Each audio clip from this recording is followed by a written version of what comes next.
Middle ഈസ്റ്റിലെ ഏറ്റവും വലിയ on-site medical സേവനദാതാവായ response plus മെഡിക്കലിന്റെ മേൽനോട്ടത്തിൽ സംഘടിപ്പിക്കുന്ന എമർജൻസി മെഡിക്കൽ ഉച്ചകോടി നാളെ റിയാദിൽ നടക്കും.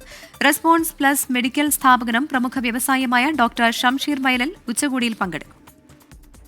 സൗദിയിലെ അടിയന്തര മെഡിക്കൽ സേവന രംഗത്തെ മുന്നേറ്റങ്ങൾ വിലയിരുത്തുന്നതിനായാണ് ഉച്ചകോടി സംഘടിപ്പിക്കുന്നത്. സമ്മേളനത്തിൽ എമർജൻസി മെഡിക്കൽ സേവന മേഖലയിലെ വിദഗ്ധർ പങ്കെടുക്കും.